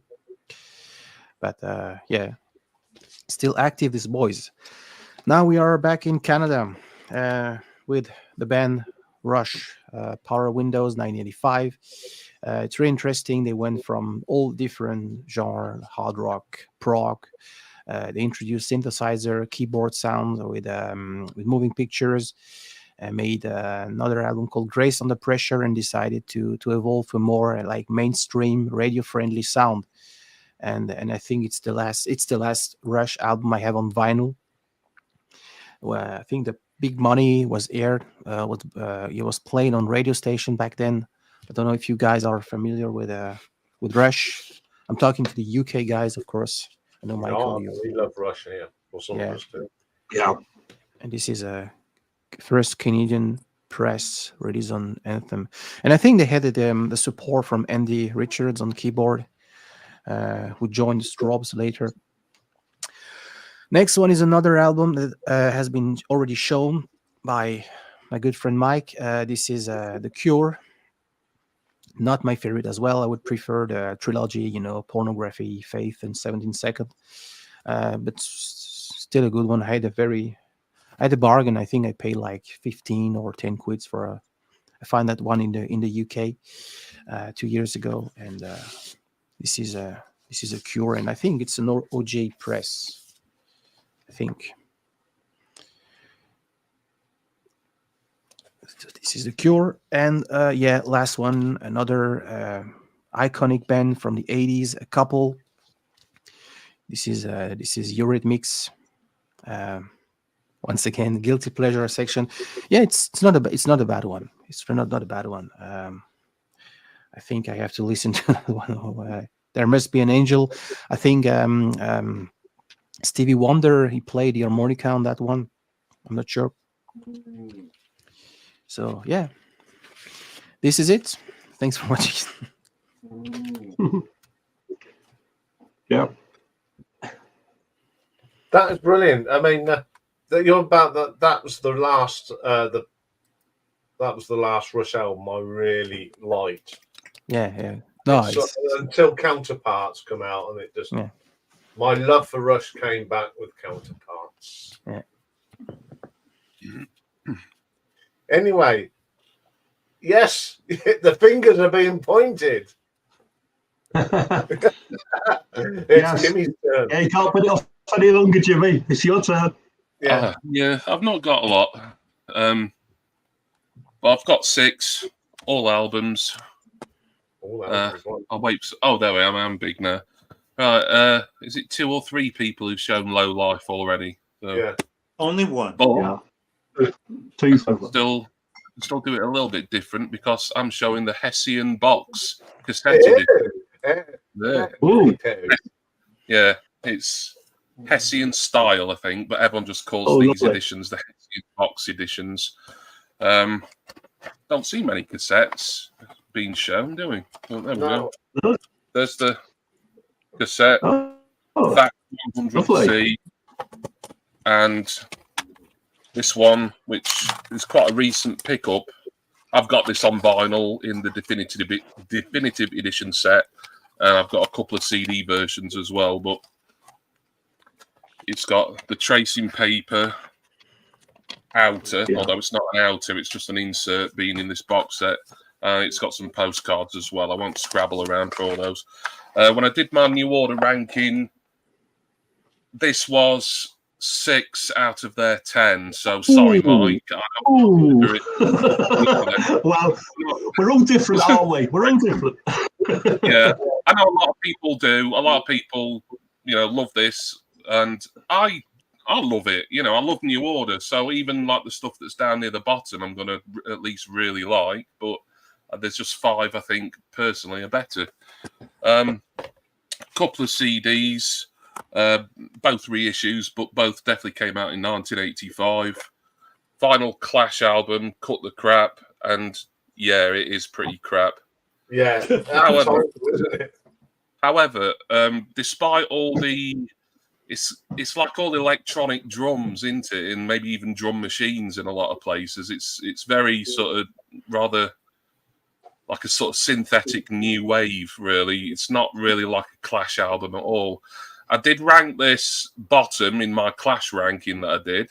However, I will say the single This Is England is one of my favourite Clash singles. I really love that. So yeah, Zeb said respect for showing Cut the Crap.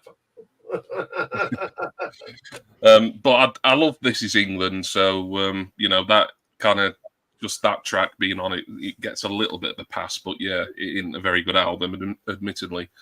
Didn't want to go a week without showing any Depeche Mode. This is a compilation because that's all they released in 1985, but it's the compilation of all their singles, starting from People Are People. Yeah, they're not in any order. I thought they were in chronological order on here, and they're not. Although actually, I think they are, but for some reason, the back of it lists them in the wrong order. I don't know why they did that. Yeah, that's the correct order on the inside of the booklet there. So yeah, it starts with Dreaming of Me, New Life, Just Can't Get Enough, etc., etc. Some great singles on there, obviously. Depeche Mode. Hi, Stevie. Depeche Mode. He'll be showing Low Life as well, I'm sure. Brilliant singles band, but also great albums. And there's a certain year with my absolute all-time favourite Depeche Mode album coming up soon. So maybe I'll get to show that at some point. Yeah, I've got that compilation. I think it's a great compilation if you're not into their albums.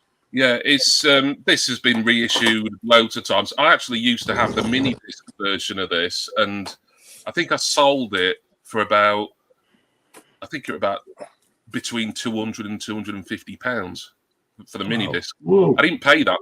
I paid a fair whack, but I don't think it was much more about 50 or 60. But yeah, I kind of quadrupled my money on it. Yeah, those were the days. And bits on vinyl now. Another studio album from Clannad. This one is, and pardon my Irish pronunciation, Macalla or Macalla. I think this is an original UK pressing. I showed Magical Ring from '83 a couple of weeks ago. I actually think this is a better album myself. The singles on it is what takes it for me. There's 3 beautiful, excellent singles on here. Closer to Your Heart. Oh, love that. Yeah. In a Lifetime, which of course was a duet with a guy you might have heard of called Bono. and Almost Seems Too Late to Turn was a single off this, and that's another great track. Oh, and Journey's End on side 2. I don't think it was a single, but that's a particular favourite. Yeah, Clannad needs some more love in the vinyl community, I think. So I'm happy to. I think me and you are the only ones that ever talk about them. Yeah, but this is. I've not got all of their studio albums. There's a couple that only came out on CD that I need to get at some point. But I think eventually, when I do the Clannad ranking, this is going to be way up there for me. It's a very, very strong album, this, and a big recommendation. Because it's Thursday night, I've got to show some Yellow, and this one is Stellar. Obviously, another 85 release, the most famous track on here, and arguably, well, it's a toss-up between that and The Race. Arguably their most famous track. Oh yeah, that features on Stellar. Oh yeah, I think. Yes, it does. Yeah, track 3. I was doubting myself for a minute there. Any other particular recommendations on here? I thought there was one of the songs with Shirley Bassey on here, but I think I might be thinking of a different album. Yeah, I think that's their next album, actually. 1 Second, which came out a couple of years later. Yeah, I like that. I've not listened to this for ages, but I do like Yellow, and I don't think they get enough love. Oh, that's got a nice inner sleeve. Shows how long since I got this out. I forgot. But I believe that's might be UK pressing or somewhere in Europe. I'm not sure. But Yellow are great.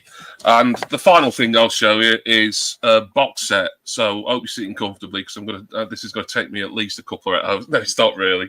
It is a box set technically. There's only 2 LPs in it. And finally, I'm able to show some Lieback.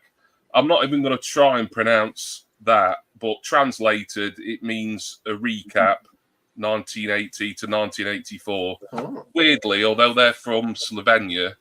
I think that's actually Bosnian language, I believe. I'll just quickly show you some of what's in here. It's a double album set. It's a compilation, essentially. Quick look at the labels there. I've only listened to this once, and it's interesting. That's the thing with Lieback. One of my all-time favourite albums is their cover of the entire Sound of Music. I think that's so listenable, but there's other Lieback albums I've got in my collection, and they're a bit of a trial to listen to, really. But this is an original. Jimmy, do you know Beric Shamai? Because he's really into Lieback. Yes, Beric Shamai. Yes, yeah, I do. I subscribe to him. Yeah, he has shown a fair bit of Lieback, hasn't he? Yeah. It's good that there is another fan out there, and one in the UK as well. This has got a nice. Worried that this is going to drop off. Nice little booklet in it, and like a funny, really thick cardstock thing. It's really strong card. Yeah, unusual release that. Not my favourite Lieback thing, but it was quite a rarity. The condition of it, as you can probably tell, it's showing its age. A bit like the New Order Hessian box, which feels very similar. Perhaps this is maybe Hessian style as well, but it wasn't advertised as such. But yeah, Lieback concludes what I've shown for 1985. Not too much today, but thanks for the opportunity anyway. Cheers. That's no problem. Thank you very much. Hey, good stuff. Good stuff. Hi, Stevie. So you've been caught in a bit of an accident. That's not good news, is it? Well, no, it's not. It's not that. It's like I was coming back from Dorset, and there was like 40-minute delay just to get into Bridport, and before that there was an accident. A caravan. There's a very windy dual carriageway right on the top of the hill, and we passed a caravan that had jackknifed with the car, and the car was on its side, and it was just somebody saw 2 hands handing out a little puppy out the window to a police officer. So a bloody nightmare. It was like very high winds, pissing with rain. You know, sorry. Right when Rocky went out just now, someone's his ears were like this. They were I thought he was going to take off. It's that windy. It normally takes me like two 2.5 to 3 hours, and it took like 5.5 hours. Anyway, at least you got back in one piece. Yeah, that's the main thing. I couldn't grab. I've only grabbed 3 records. The most important records of 1985, if you like. Okay, well you've got 3, so I'll let you go first. It'll be very. Oh, sorry. Who's next? Sorry. No, it was me, but I'm the host, so I go after everybody, don't I? So well, it's already been shown, and it's the New Order's, depending on your opinion, first album or the second best album. I showed that one, TV. I already showed that one. Tell me he didn't show. We showed Todd for you. We showed Todd. Well, this is just for Jimmy. This is an OG copy, and I've got 2 OG copies of it. One of the best bass line of probably the 80s is Perfect Kiss as well, and I've got 2 OG copies of that as well. So that's Perfect Kiss. The next album, I don't think anybody will have shown. It's got the best album title of the 80s, but I'll read you something, see if you can guess what it is, because it's got it on the inside. So this is the Jet Age. Too many dead friends, too many dead ends. Yes, the best things in life are free. If you're a bird or if you're a bee, draw a curtain between yourself and the world which suffocates and compresses you like lead feet on clay shoulders. Music, mother maternal, endless, eternal, stretching and savoring precious moments. She soothes and caresses. Her song reaches well beyond the dark, damp alley of decay, where petals of rain and cobblestone reflect the ripper's sentiment. Harsh and beastly brutal, the coal-black reality of struggle and the joy of conquest over minds too conquered to care. Play on. It is the Chameleons. What does anything mean, basically? I don't think it's as good as Script from the Bridge, which was 1983. This is on Static Records again. So this was their best 2 LPs. But it's an album I'm extremely fond of. So that's the Chameleons. What does anything mean, basically? That is a cool title. Thank you. I like that. Yeah, that's good. Okay. Very brief. Yeah. Well, as TV, yeah. There's a really, really massive album from 1985 that nobody has shown. I'm certain that somebody else would show it. Well, see you after me, and if he hasn't, I'll let you show it. Yeah, it might. Right. Are you there, Dave, or are you back from whatever you're doing? Oh, yeah. Right. I brought this because I'm a ZZ Top fan, but I wouldn't say I'll play it very often. Not their best. I like Sleeping Bag and Can't Stop Rocking, but it's got the Velcro fly on it, which is, We'll put that over there, shall we? 1985 was the year that my favourite Gary Moore album came out. Run for Cover. It's the album that's got Out in the Fields on it, but other people play it. Glenn Hughes played on this. Reach for the Sky, another version of Empty Rooms. All Messed Up, absolutely killer track. Definitely the best album from Gary Moore in my books. We had this little band put together by Tom Malley. Now, Tom Malley is the producer, but his brother was ex-Montrose Whitesnake guitarist Mel Galley. Does anyone remember the Phenomena project? Now, that little thing that little girl's holding, it glows in the dark. But other people that play on here, Chris Glenn plays on here, Glenn Hughes, Neil Murray, Cozy Pals on here. Great track. Good tracks on here. Kiss of Fire, Dance with the Devil. It's an absolute brilliant track. Believe, love this album. They made quite a lot, but this was the best of the rest, as they say. Okay, a super group brought out an album featuring Jimmy Page, Paul Rodgers, Chris Slade, Tony Franklin, The Firm. Went to see these at the Hammersmith Odeon, and they were brilliant. Make or Break, Closer are great tracks. They do a version of You've Got That Loving Feeling. Midnight Moonlight's beautiful, excellent album. Made 2 albums only, and both of them are absolutely terrific. Bit of Ronnie James, Small Person, and probably the most great artwork from the Sacred Heart album. Vivian Campbell's last album with them. It's the more MTV fodder, but it has got King of Rock and Roll on here. That's a great track. Sacred Heart's good. What else have we got on here that's reasonable? Rock and Roll Children, excellent album. Yeah, that one came right after the Last in Line, I think. Yeah. This third album. I love the cover. I think that's an absolutely brilliant cover. Bit of Asia. The last Asia album I brought. And it's Astra. Steve Howell had left by now. So we've got a chap called Mandy Meyer. And that's what they looked like at the time. You know, very MTV haircuts and looking good instead of playing. I mean, Cole Palmer's unrecognisable, isn't he? John Wetton with his mullet. Yeah, it's got some great tracks on here, though. Goes Good, Voice of America, Rock and Roll Dream. Really decent album. We also had the wonderful Kate Bush, Hounds of Love. What an album this is. Of course, it's got Running Up That Hill, which was a hit not so long ago because it was on that program. Oh, yes, at last. Yeah. Hounds of Love itself, and the beautiful Cloudbursting, which is an absolute brilliant song. And I love the video with that because it's got Donald Sutherland in it. It's a wonderful, wonderful track and a wonderful album. My favourite Kate Bush album.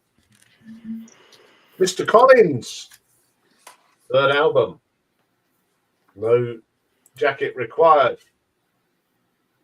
My favourite song on here is Who Said I Would, and then you've got Take Me Home, which is wonderful. The Studios on here. Great album, bit different. Left the best two for the last. One of the great live albums. Yeah. From Iron Maiden. First time I saw Iron Maiden was on this tour. Even in a small venue I saw them at, we had that. It was incredible. It's just a great live album, beautifully produced by Martin Birch. And this is the UK version because most of it's done at the Long Beach Arena, but the side 4, the tracks they didn't play in Long Beach, which was Rothschild, 22 Acacia Avenue, Children of the Damned, Dive With Your Boots on, Phantom the Opera. That was part of the British tour. They were recorded at the wonderful Hammy Odeon. Just a great live album, and I still enjoy playing it today, all these years later. And I've left this one to the last. I know it's my beloved Marillion. This was on day of release. Now, everyone loves this album. I love this album, but it's the memories of this album. You had to be there. It's one of them albums. You had to be in the right time at the right place. Wonderful writing.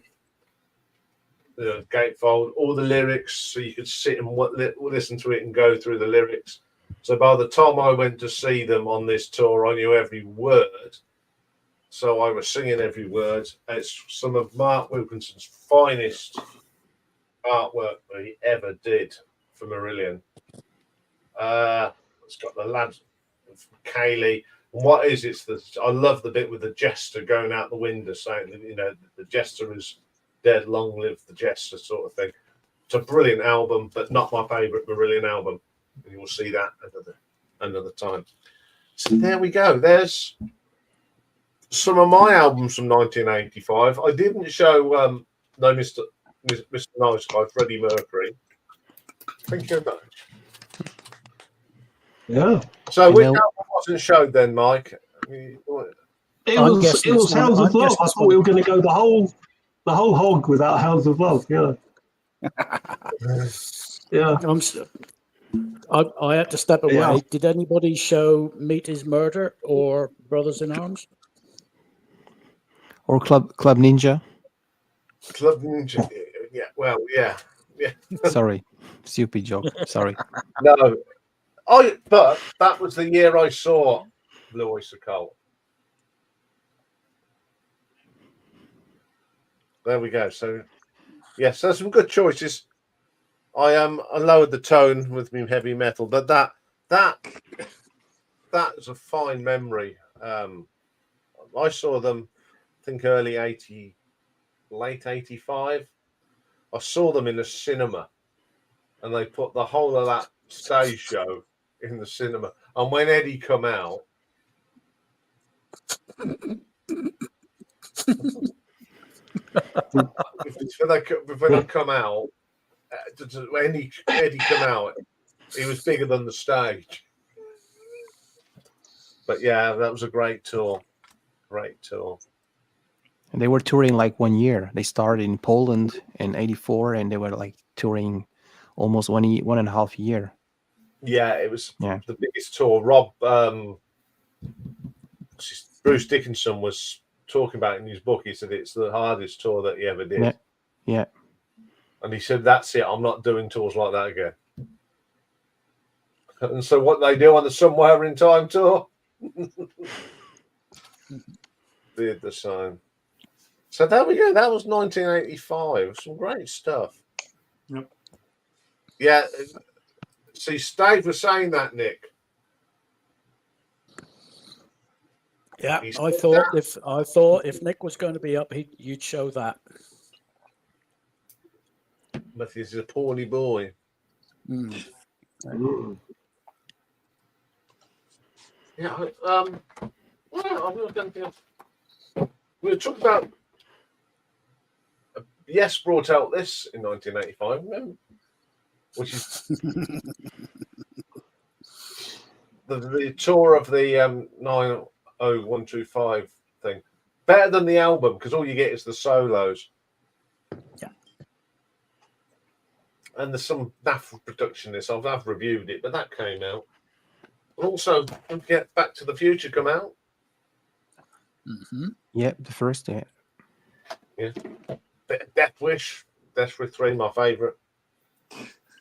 So you should rank them, Iain, the Death Wish series. I could do a tier ranking of Death Wish. Jimmy Page did a lot of the music. Rank the kills. Wasn't that in 1985 at the first episode of Fool's? What's the name of that British TV? What, Fools and Horses? With Del Boy was aired in 1985. 80. It was. I think it started a bit earlier. Oh. Of course, we had a bit of Police Academy. No one likes Police Academy except me. I used to enjoy that movie. Started 1981. Oh, okay. Sorry. No, that's okay. So, yes. So, anyone else got any wonderful tidbits from 1985? Yeah, Jimmy showed the compilation of Depeche Mode, and I think that they released on the VHS the videos for the very first time. You had either the LP or the CD and the VHS, and I bought the VHS. Yeah.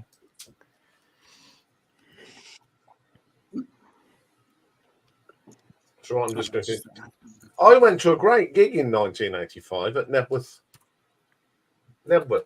The return of the Nebworth Fair, headlined by Deep Purple, making their first appearance in the UK since 1976. And it pissed of rain all day. Do you want to throw up the invite? Invite who wants to come up then? Stunty has some records. Stunty has some records. Oh. He can come up as long as he just shows 10. Yes, we're putting a limit on. Maximum of 10 now. Maximum of 10. You're on mute. Oh, sorry. Has anybody shown that? I bought that in the Oxfam shop. I think that's 85, actually, isn't it? Yeah. Anybody shown that? That's No. Yeah. Would I lie to you? No. So before Stunty comes up, I bought some things at the record fair. I don't know if you want to see those. Sure. Okay, go. Okay, so it was very disappointing, the record fair. So I just bought some rather shoddy 12-inch singles for £2. So deal or no deal, is it worth £2? I've got a funny story at the end of it. So £2, 12-inch. Hang on, sorry. That's okay. Go on. I'd have a 12-inch of Vienna. Any good for £2? Yeah, that's pretty decent. This was, I think that's Simple Minds. I think that's Belfast Child and another one, but in a rather crappy cover. Real Life, See the Lights Live, and I think it's got Belfast Child on it. £2, yes or no? Yeah. Yeah. Okay. Talking Heads, Road to Nowhere. £2. So I thought that was actually very clean. So I thought I would have you that. get the extended version of Television Man as a bonus on really? that. Yeah, if you have a look. Yeah. Okay. Right. Yeah. Okay. Little creatures. Why can't I Be You and Japanese Dream? So the Cure, got that on 7-inch. So cover's a little bit rough, but I thought I would get that. Now this is a true story. I had another 12-inch, and I thought, well, this is a bit rough. And I said to the guy, do you think this will play? And he looked at it and he shrugged his shoulders and said, oh, just have it. And do you know what it was? Hey! Hey! I am so chuffed that you've got Kaylee. The B-side free. Yeah, it was And how did it play? How did it play? I haven't played it yet, so Lady Nina is really good. It doesn't look too bad, but I thought it was quite funny, so I said, "All right, I'll have it then." So there we go. Is that the only Marillion round? But that's as near to a Marillion as I've ever got. Yeah, so I'm proud of you. I'm proud of you to accept. That's as near as that is ever going to get as well. So, yeah, right, I'm very proud of you. Right. Okay. So it's the only way that you can get some prog records, right? Having free at the fair. Yeah, looks a bit shoddy. Oh, just take it. Just take it. Marillion. You see, if you want the trilogy from that album, you've got to have Lavender. Oh, here we go. Right, okay. And you've got to have Heart of Lothian. Okay. Complete set. Take your word for it. Oh yes. Apologies, I mistook Spectrum for Stunty. It's Spectrum Archives who's got stuff to show. Oh, lovely. Folks, I learned that something new. It's tea time at my house. So thank you, Jimmy, for teaching me that one. I got to get up and start getting something ready for supper. Everybody take care. I had a great time visiting. And see you guys later. Okay. Take care, Elliot. Yeah, see you soon. Elliot. Bye-bye. Okay. See you, Elliot. Right. Fred! There he is. This is definitely not Stunty. Yeah. Not Stunty. Sorry. Circumstances. It's just more or less. I'm happy to see you. It's all right, Fred. That's 2 senior moments Dave has had today. Yeah. Today is not a good day. No, it isn't. He got a bit confused when we did the review. He was come on, I was frozen and shattered. Yes, you were cold. You said you were cold, didn't you? So yeah, we'll let you off. Anyway, nice to see you again, Fred. So 1985, what have you got that's... Well, I didn't think I would have time to come on the stream, but I just heard the last half hour, so I didn't pull out my Kate Bush or my Eurythmics or what else was it that was I was going to show. I can't remember, but I got a couple of others. This one is Chris and Cozy from Throbbing Gristle. And after Throbbing Gristle disbanded, they continued as a duo, and this is exactly as the title says, Techno Primitive from 1985. This is really cool. Wow. This is I only discovered it last year because there was a big Chris and Cozy reissue campaign, so I bought I think almost all of them. But this is a great one. This is early 80s electronic music. It's really good. I really like this one. But I like all their albums actually. There's a lot of good stuff in there, Chris and Cozy. What Does else? it sound like Front 242, for instance? More, you know Throbbing Gristle, the band from what was their album?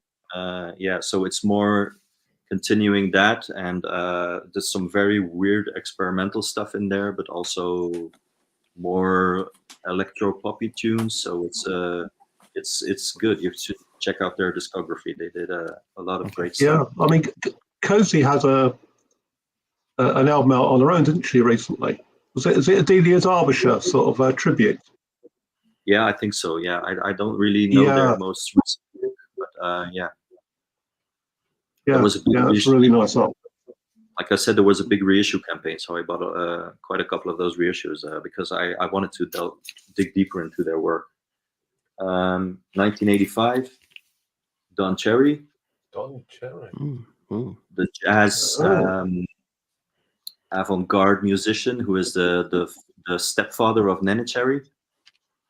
And he worked with a lot of the great jazz guys in the 1970s, but this is an album from 1985. What was the name of the band that Nene Cherry was in? Rip, Rig and Panic, was it that? Yeah. I think so. Yeah. So Jimmy's your expert on that. He's our expert. He did a couple of guest appearances. He did a couple of guest appearances in that Nene Cherry project from the early 80s, and this is also like a post-punky or disco punk. How do you call the crossover between dance music and punk in the 1980s? And this is quite good. It's not every track has aged well, but there's some good tracks on here from Don Cherry. It's called, where are you, Homeboy. So that's Rip, Rig and Panic Days, that record? Is it around the same time, or is it different time frame? 1985. I think Rip, Rig and Panic were also mid or early 80s, right? I think so. Yeah. Yes, I think so. There's a bit of the same bits of the same style. Some tracks anyway. Yeah, like I said, not everything has aged very well, but it's worth checking out. Another one that I liked from 1985, Promise by Sade, her second album. I remember at the time I was 11. I really liked the debut album then, but this one was a bit too jazzy for me, but now I really love it. Has some great tracks on there. Like, what is it? The Sweetest Taboo, of course, and the opening track, Is It a Crime? It's just 6 minutes of pure jazz. Yeah. Such a good in this. That's my favorite track by Sade. Yeah, mine too. Yeah, it's amazing. Never as good as the first time is on here. So yeah, Sade, I really love her. Then I have two. What do I have here? Oh, two projects by Prince. I think someone showed Around the World in a Day, right? Yeah, that was me. Yeah, this is an album from Andre Simone. Oh. Yeah, he worked with Prince in the very beginning of his career, and there's a track on here, a very funky track, the dance Electric, which features Prince actually. So Andre Simone, AC. Like most of the funk albums from the 1980s, not everything has aged well, but the Dance Electric is a very cool track, and it features Prince on here. So this is a good one. And another one is The Family. Now this is also a side project from Prince. This is the sister of Wendy, I think, from Wendy and Lisa, who were in his band. And this has the original version of, I don't know, it's too dark in here. You're not going to see if I show. But the original version of Nothing Compares to You is on this album. Because he first gave it to The Family before Sinead O'Connor had a hit with it, and then he recorded it also, a live version. But this has the original version of Nothing Compares to You. Plus, what else is on here? There's another great track on here. Screams of Passion is a great song. So this is a side project from Prince. They only did one album, I think, and then they continued under another name because Prince kicked them out, or they fell in his disgrace. I don't know what they did, but that's the way it went. Oh yeah, Chris Jones. Yeah. Oh, Right. yes, yes. 1985, great album. Trevor Horn produced this album from Trevor Horn from what else did he do? Frankie Goes to Hollywood and Yes. Buggles. Buggles. Okay. I have 2 more, then I have 10. I think I lost count. 2 projects from Bill Laswell, the producer and bass and guitar player and multi-instrumentalist. He made an album with the king of Afrobeat, Fela Kuti. Oh, this is Army. Excellent. Yeah. This is We love Fela Kuti, don't we? Yeah. Army Arrangement from 1985. That's brilliant. That is brilliant. I love that track. Produced by Fela and Bill Laswell. I'm a big fan of Bill Laswell. I when I see his name on a reissue of some obscure album that's getting reissued with Bill Laswell's name on it, I try to, or at least I listen to it and check it out. So this one, and in the same year, if I'm not mistaken, he made this one with Manu Dibango, who made, of course, Soul Mokasa, one of his most famous track. And this was with Bill Laswell. It features Herbie Hancock as well. This is Electric Africa. This got also reissued a couple of years ago, I believe. Yeah, I clicked on that when I was doing Fela Kuti. It came up and I thought and I listened to it and I thought, that's not Fela Kuti, but boy, is this good. Yeah. So I ended up listening to the whole of it. It is. So, and then again, working with Manu Dibango, and this is Herbie Hancock, I think some members from Parliament or Funkadelic are on this album. This is very good. Yeah, must be good. Yeah. Yeah, I enjoyed listening to it, to quite honest, Fred. I thought it was really good. Fela Kuti had worked with I'm sorry. Yeah, go ahead. Fela Kuti had worked with Ginger Baker, I think, by the early 70s. So yes, maybe because of that, he has been popular. They did that live album, right? Yeah. So do you think because of that, he might be a little bit more popular in the UK because of that? Or it didn't really help? Probably, I think, it's possible, yeah. But like Manu Dibango worked in Paris, so a lot of artists from Africa went to Paris in the 1960s and 70s to work there with European musicians. So, and it's possible that Fela became more famous in the UK than when working with the Ginger Baker. But you have to ask these guys. I'm not from the UK, and I wasn't old enough then. So, and he helped, and I think he helped McCartney when McCartney went to Lagos to record a Band on the Run. Yeah, Band on the Run was recorded in Fela's studio. Yeah, that's right. That's true. Yeah, I mean, I think it was really the sort of Paris connection that really sort of like broke a lot of the African singers and bands in the UK, rather than their association with existing British artists or English-speaking artists. I think I mentioned on your stream, Roald, that about the influence of people like Andy Kershaw on Radio 1 about this time. And he broke a lot of sort of acts, particularly from Africa, but from all over the world, in the UK. And yes, they all seem to be recorded in Paris. Yeah, and I think a lot of the Black American artists came to Paris as well to escape the institutionalized racism, like Miles Davis, the writer James Baldwin. The writer came to Paris. They all came to France to escape the racism in America, and they met African artists. And that's how especially after 1967, the free jazz movement. It was a bad time in the US, and they were this label BIG, and a lot of jazz musicians went to France. Yeah, true. Yeah, I'm just going to show two more. This is an album by vibraphone, funk and jazz vibraphone player Roy Ayers. You might be surprised. Like I said, not all funk and soul music has aged well from the 1980s, but the opening track, Hot, is the instrumental music you hear at the beginning of the video of Michael Jackson's The Way You Make Me Feel. There's like a short instrumental section where there's the storytelling of the video. That's this track. So Quincy Jones knew who to pick. This is Roy Ayers made some incredible albums in the 1970s, like Everybody Loves the Sunshine and stuff like that. But yeah, Hot is a cool track. I like that track. Yeah, I like the vibraphone. It's one of my favourite percussion instruments ever. Anything that's got a vibraphone, I go, oh, I like this. I'm just into vibraphone. That's really sad. This is someone that listens to heavy metal, and then I like the vibraphone. It's a very peculiar instrument. Not everybody loves it. Some people think it's too cheesy or too. Same with the Hammond organ. I don't. Every time you get vibraphone on an album, it gives it a little more depth, gives it a little bit more soul. That's what I like about the vibraphone. That's true. Yeah. And sometimes you need the right artist to pull you in on the instrument. Like, I don't like the Hammond organ. I don't really like it in jazz. I think it's too cocktaily, loungy stuff. But there's a couple of artists I said, this is very good, And sometimes it takes just the right artist to pull you in.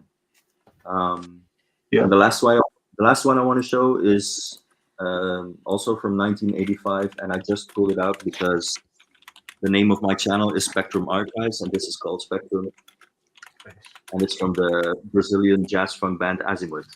So 1985 album, definitely not their best album. There's a lot of better albums that they made, but I just came across this in my Discogs list of 1985. So that was it. Thank you very much. Hey, brilliant. Yeah. Something different. I mean, I think Mike and myself are the official Fela Kuti British fan club, aren't we? Well, we are on this channel. What I was just thinking there while Fred was speaking is that you got a ranking there, sort of, Ian, the top 10 heavy metal vibraphone solos. Yes, if I can find any. Anyway, we have got someone lurking in the dark.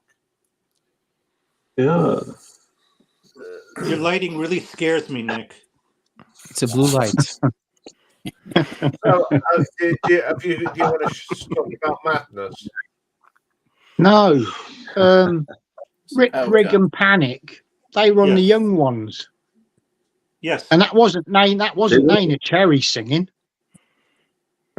No, but she was later, I think. There's a black lady with a bald head. Yeah, Andy. It's Andy. Someone. She's like a TV chef now, I think. Yeah, TV chef or a food writer, isn't she? That was her. Yeah, but Nina Cherry did join him like after that. Did she? Yeah, it's like I didn't argue with that. I didn't realise he had that sort of longevity. Nick, you're thinking of Andy Oliver, the chef. Andy Oliver, that's the one. Yeah. That's it. Yeah. Andy Oliver. Yeah, I can remember. Yeah, there she is. Yeah, let's make you big, Fred, if I can find you. There's so many squares on here. I'm having Oh yeah. Fantastic. So, what year is that from, Fred? That's I need new glasses. It's not even on here. Oh, 1983. All right, a lot earlier than the old one, yeah. And this is their last one, if I put them in the right order in my my collection. Attitudes, penultimate. They had one more in 85. This is 1982. And this features Don Cherry, her stepdad. Yeah, and where is she? Yeah, well, here she is. Yeah. Oh, Nana, yeah. This is God. That must their be debut before album, she had her solo career success. Oh, way before. That was Raw Lights. Her debut album was 1989. So that's way as late before. as that. Yeah. Oh, right. Yeah, and this, that's a fine album, isn't it? Raw Like Sushi. This is this is 1981. This is the debut album from Rip Rig and Panic. This is really good. It's a double album, with Nana. But Nene Cherry is very, well, I wouldn't say she's underrated, but a lot of people know her just from Raw Like Sushi. But Nene Cherry really helped Massive Attack made their debut album. If it wasn't for Nene Cherry, maybe it wouldn't even have been made. So they helped Massive Attack. Yeah. And she did, I saw her live like only just before the pandemic, and the live show was excellent. I think she's a brilliant artist with a longevity, you know, starting in 1981, she was there, you know, and she's still going there and experimenting with jazz and very weird electronic artists, and so she's a great artist. I love. I like the one she did with Yusun Do. 7 Seconds it's called. Oh, that's a great song. Of course, yeah. Fantastic. So I can't find it anywhere. That's a lovely yeah. That was, I think, on her third album, Man, I think, but I'm not sure. It was released in the 1995 or 94 or something. Yeah, it's on Yusundur? It's on Yusundur's album, The Guide, the warm-up, The Guide. Is it on there? Sorry? 7 seconds? 7 seconds. Yeah, is it on The Guide? It's definitely on a Yusundur album, and I can't remember which one it is. I think it's also one of her solo albums. Yeah. I'm running in my pajamas, so sorry if you're shocked.